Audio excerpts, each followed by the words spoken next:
Yeah, so this is going to be a video on why you shouldn't pierce yourself. So I would just do this video because I've been watching a lot of kind of like piercing videos and stuff and piercing fails and people piercing themselves at home, which is it's kind of entertaining, but in the long end, in the end, the run it, I can't even speak. But in the long run, it is actually not funny.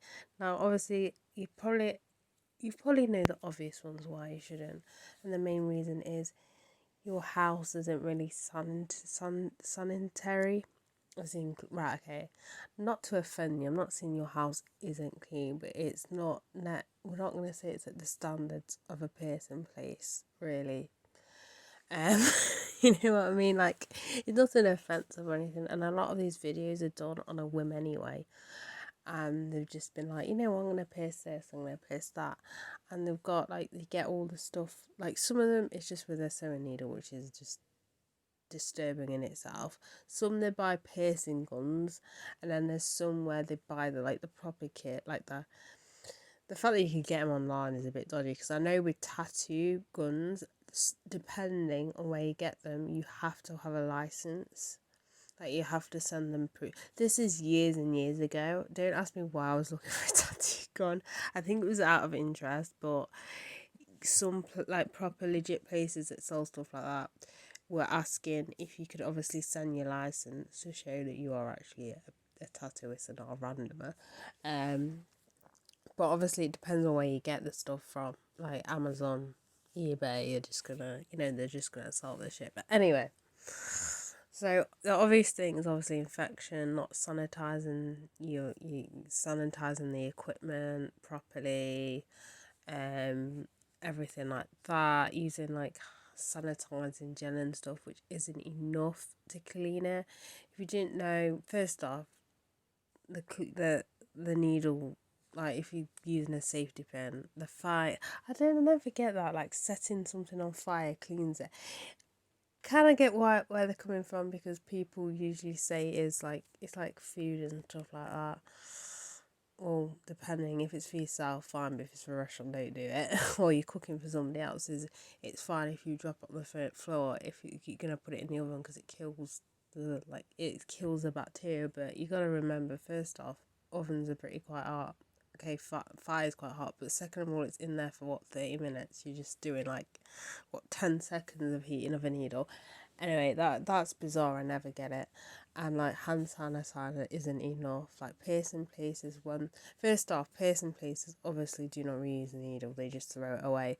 But when it comes to the jewelries and the clamps and stuff, they usually have a thing called an autoclave or something nearer the name where it's like a machine that sanitizes the stuff. So that's the best way to sanitize. That's another thing as well. You probably not even clean the jewelry properly. Anyway, so the infections. The first infection is the obvious, but the second one is, for the most part, a lot of people doing this when don't seem to realise is when you get pierced. If you go to a piercing place, if you go to like stuff that pierce with the gun, it's completely different. They don't use jewelry. That's why there's a lot of problems, especially when you get pierced with a piercing gun with um for cartilage, because cartilage swells a lot more than earlobe piercings, and you see a lot of horror stories where where the where the piercing or the ear is sucking up the jewelry. It's because there's not enough room for the swelling. So ends up just sucking up the jewelry, and that's another thing that people, obviously when they pierce themselves, don't consider to go for a size bigger. And the problem is as well, a lot of places you can't buy initial piercing jewelry. It's the jewelry you'd put in after it's healed, if that makes any sense, because you shouldn't be piercing yourself with anyway. Because once it's pierced, once it's healed and everything, you don't want an initial piercing in, because obviously it's going to catch because it's a lot bigger. So they're not going to sell it because it's not going to sell. But anyway, so that's another reason. Second reason is third reason is what people are piercing, which is super, super dangerous. So like years ago, like in the 90s or even earlier than that, people were piercing the earlobes. As I said, it is bad enough doing that because obviously you can that's another thing, you can pierce yourself crooked as well. You don't want to do that. Another thing as well, which I forgot to mention. Another reason why you shouldn't get pierced with a gun, or if you get pierced with a gun with an earlobe, you run into issues when if you decide to stretch your ears, you can come into issues with that. But anyway, because it's blunt trauma. It's a whole lot of story with guns. I'm not going to get into that. But anyway, and either way, people were piercing themselves by earlobes, and now piercing themselves. People are piercing their tongues, their cheeks. Jesus Christ, like other parts of the ears. Okay, and that is just, you're insane, because half of this is pretty dangerous. Like for example, the tongue. You literally have you have a major artery in your tongue. If you go through that, you're fucked. If you go through a major artery, you're fucked. Like, you got it all over your body. Like, I think you've got one. Is it in your groin area? You got one on your neck. But either way, mate, if you go through an artery, you kind of screw yourself. Blood just gushes out and you can bleed to death. So that's not a good thing. Another thing as well you've got to consider with a tongue piercing is the positioning of it. So a piercer will position. So a tongue piercing. I'm going through this other piercer that I follow on YouTube. I can't remember his name off by heart. I'll probably put it in the description. Where he'll position the jewelry. So he's not into like this new piercing thing. He won't do them. He calls them experimental piercings. He won't do them, but he does the traditional tongue piercing because he has one as well, because what you can do with a tongue piercing is, if you position it correctly, it can avoid obviously hitting any teeth or eroding the top of your mouth. So the position is really important, and if you don't know anything about that, you could position it. Do the tongue piercing yourself, fine, it heals fine, you don't get an infection, whatever, but it could cause you problems in the long run because it could be positioned incorrectly. To one, it affects your speech. That's another thing, it can affect your speech, or it's affecting the top of your gums or your teeth because it's just too close and it wasn't positioned enough. Because if you notice, obviously you notice your mouth, you got like that kind of dint that goes up. That makes sense. If that makes any sense. You can position it. If you position it correctly, why am I saying if you position it correctly? Well, a piercer will do it. It'll position it so it's around that area, so there's enough room for the barb, so it doesn't, has little contact with the top of your gums in your mouth. And another thing as well is you can lose, if you completely do it wrong, you can lose the taste. You can affect the taste buds in your mouth. So what? I don't know how people can pierce themselves anyway. It's insane.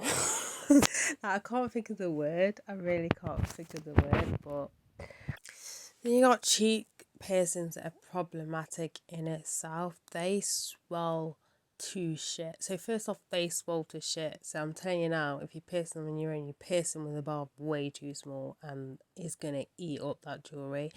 Another issue is why this can be quite dangerous is you have your saliva glands in your cheek area. If you go to a piercer, they will know where they're trained. They'll know where these saliva. There's a proper word for it. I don't know what it's called, but they will know, where they are in the cheeks and to avoid them, because if you go through them, then again you've pretty much screwed yourself over.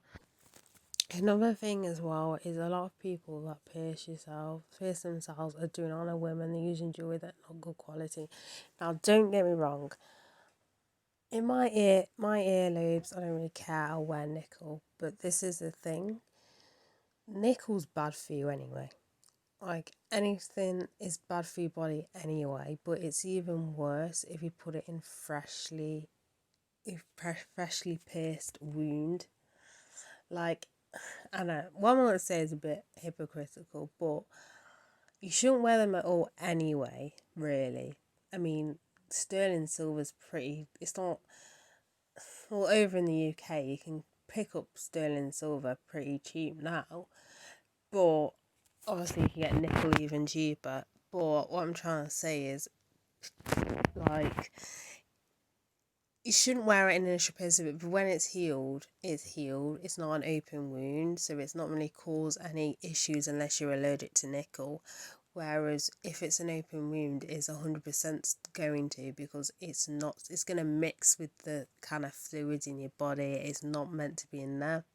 So a lot of people will just pick any old thing, and you shouldn't. There's jewelry that's supposed to be jewelry material that is supposed to be used for initial piercings, and then after that do whatever you want. But that's the other issue is jewelry. Just what I'm trying to say is don't do it. Just don't do it. There's loads of things that can go wrong with it. Is You're insane, honestly. People who pierce themselves are a bit unhinged, because I don't understand. I don't know. It's just weird, people. So I'm gonna go through them again in steps. The main reason, number one, infections.